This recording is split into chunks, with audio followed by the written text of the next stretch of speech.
Olá, boas-vindas à nossa conversa de hoje. A gente vai mergulhar hoje numa prática muito comum e bem significativa em várias comunidades de fé, que é o ato de compartilhar experiências pessoais com Deus, com o divino. É o que geralmente chamam de dar o testemunho, né? Isso mesmo. E para nossa análise, a gente está usando um guia devocional. Ele faz parte de uma campanha maior chamada Quando o Céu se Move. E, pelo que parece, foi um período bem intenso de reflexão para o pessoal que participou. Sim, bastante. O nosso objetivo aqui é entender, olhando para esse material, o que exatamente é um testemunho nesse contexto, por que ele é visto como algo tão importante e como alguém pode dividir sua história de um jeito claro, sabe, que realmente conecte com as outras pessoas. Ok, vamos analisar isso. Ótima introdução, porque o material coloca o testemunho justamente como um passo seguinte, sabe? Depois de um período de mais imersão espiritual. Faz sentido. A campanha que o guia menciona focou em temas bem profundos, né? A ideia de Deus suprir necessidades, a provisão mesmo em tempos difíceis, restauração do que foi perdido, força na crise, perdão, justiça divina, cura interior e a ação do Espírito Santo na vida prática. Uau, bastante coisa. Pois é. Aí o convite para testemunhar, nesse contexto todo, é como dizer, ok, a gente viveu isso, refletiu sobre tudo isso, mas e aí? Como isso apareceu de verdade na sua vida? O testemunho vira essa ponte, né? Entre o tema geral, a doutrina, e a experiência de cada um. Entendido. Então não é uma coisa solta, mas sim o ponto alto, talvez, de uma jornada espiritual que foi compartilhada ali pela comunidade. Daí o guia lança a pergunta-chave. Por que testemunhar? Qual é o propósito de colocar em palavras essas experiências que são tão pessoais? Sim, e o texto dá 3 razões principais, que se encaixam bem. A primeira é mais para dentro, sabe? Compartilhar o que viveu fortalece a fé da própria pessoa que está contando. Ah, interessante. Porque ao organizar a história, ao dizer como percebeu Deus agindo, a pessoa meio que reafirma aquilo para si mesma, consolida a própria fé. Interessante essa parte interna. E a segunda razão? A segunda já olha para fora, para a comunidade. Ouvir essas histórias inspira outras pessoas. O material até fala que um testemunho pode ser justamente o que alguém está precisando ouvir para não desistir, sabe? Para continuar acreditando que a mudança é possível. Principalmente se essa outra pessoa está passando por algo parecido. Vira um incentivo mútuo, então. Exato. Funciona como um contágio de fé, de encorajamento. E a terceira? Imagino que tem a ver mais com Deus, com o divino. Precisamente. A terceira razão é que o testemunho glorifica a Deus. Quer dizer, quando você conta a sua história, o foco principal não é você, nem o problema, mas sim a ação de Deus que você percebeu ali. É um jeito de reconhecer publicamente, dar o crédito, né? Tornar visível o que, segundo a fé deles, Deus fez. Olha, aqui é onde fica bem interessante. Essa ênfase que o material coloca em não guardar a experiência só para si.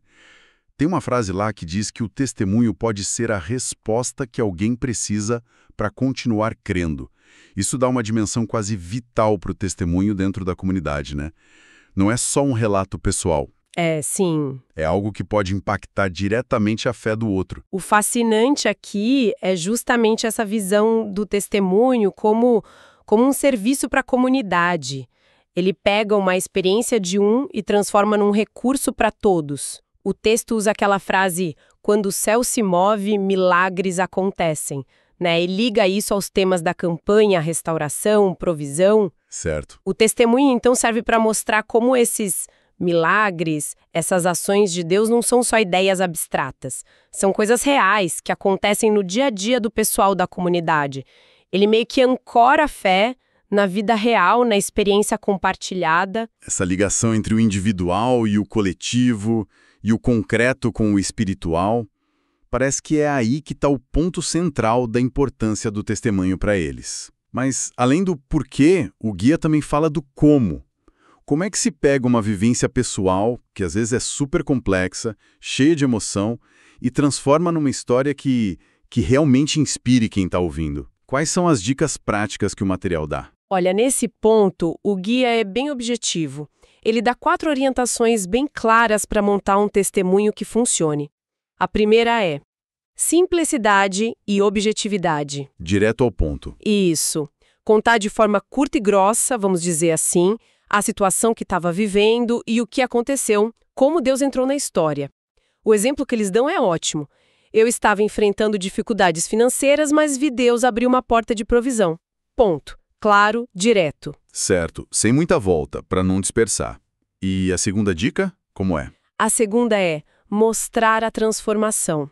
Aqui a ideia é focar na mudança mesmo, como a pessoa estava ou se sentia antes e como ficou depois. O antes e depois. Exato. O exemplo que eles dão é sobre mudança interna. Eu me sentia desanimado, mas Deus renovou minhas forças.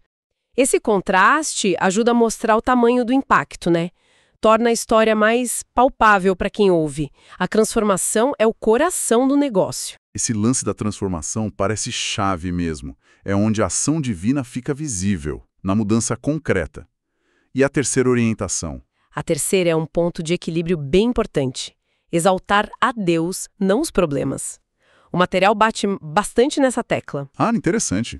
É preciso falar da dificuldade, claro, para dar contexto, mas o foco principal da história tem que ser a ação de Deus, a glória dele, e não ficar descrevendo o problema em todos os detalhes, ou pior, quase, exaltando o tamanho da dificuldade. O problema é só o cenário, entende? A estrela tem que ser a intervenção divina, a mudança. Isso levanta uma questão importante, sobre esse equilíbrio na hora de contar, né?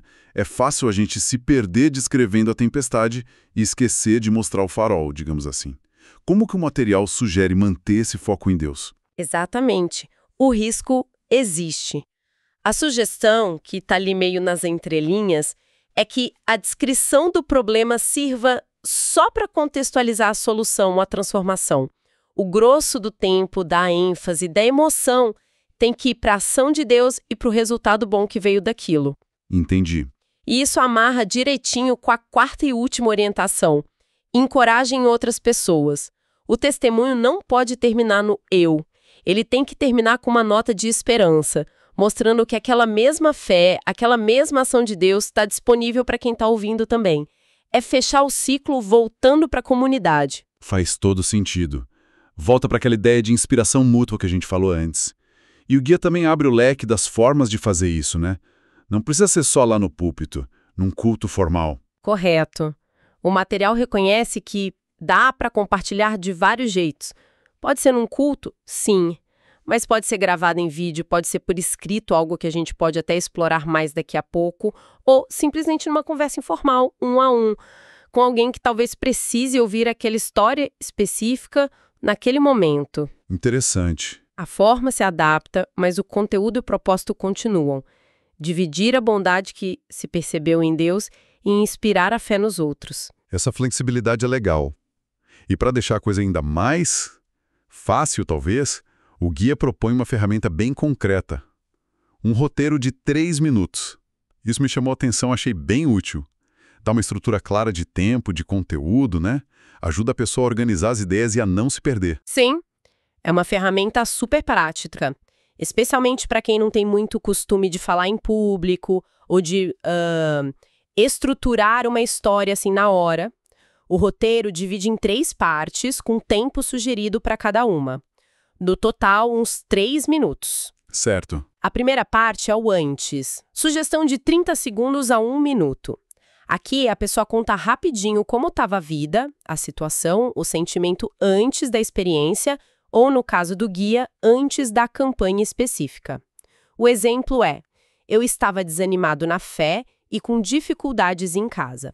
Específico, mas breve. Define o ponto de partida. 1 minuto para pintar o cenário inicial. E a segunda parte, o durante. A segunda, o durante, também é entre 30 segundos e 1 minuto.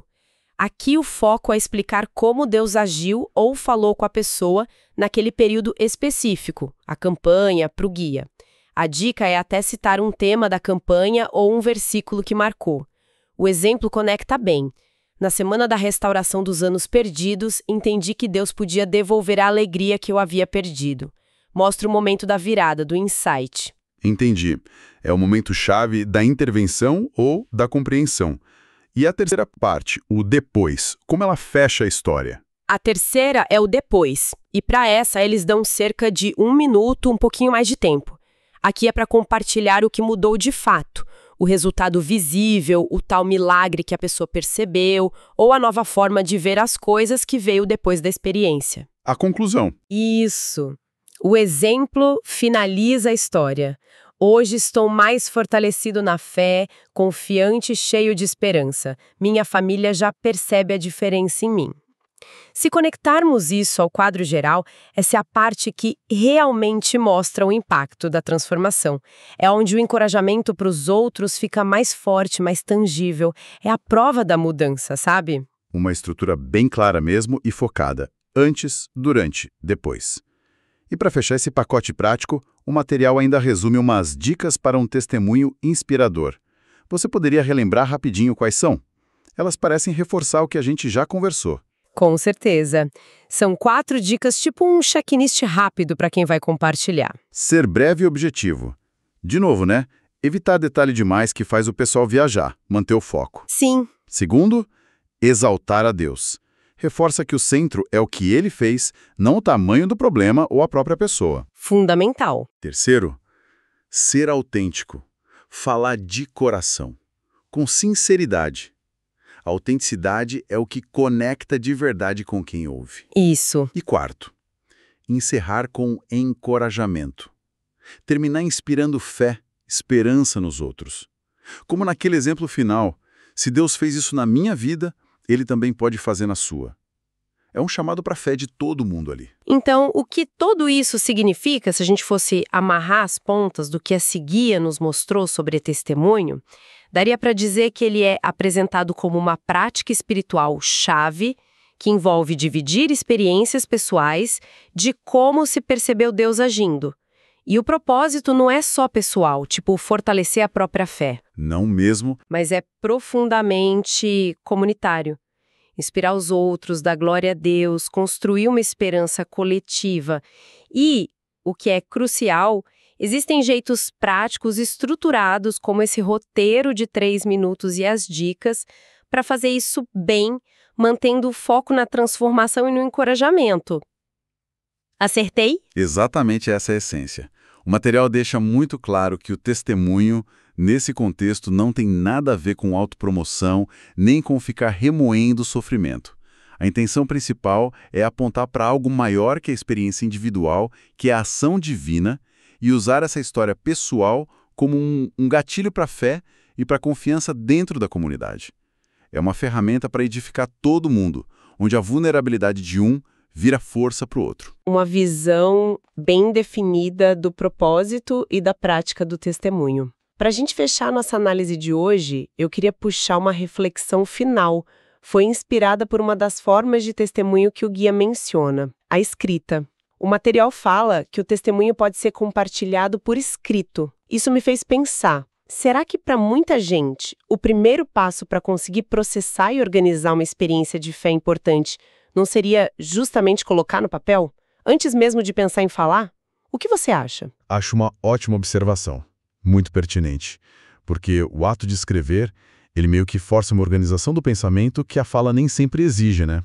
Exato. Pode ajudar a pessoa a dar nome para o que sentiu, a identificar onde foi o ponto de virada, a entender melhor a ordem das coisas e o significado que ela dá para aquilo tudo. Escrever pode ser, por si só, um ato de descoberta, de aprofundar a própria experiência. Exatamente. Organizar as ideias, refletir sobre a transformação, talvez usando até aquela estrutura de antes, durante, depois que a gente viu.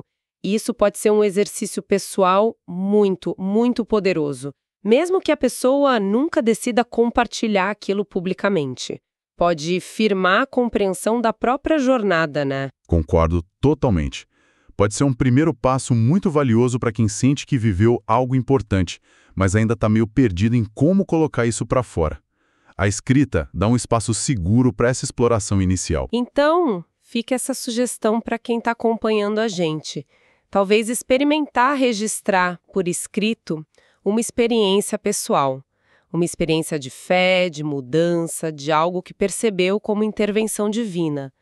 Usar aquela estrutura do guia como um mapa. Como era antes, o que aconteceu durante, como ficou depois, pode ser um caminho interessante para refletir. Um passo inicial para organizar e, quem sabe, redescobrir a força e o sentido da própria história.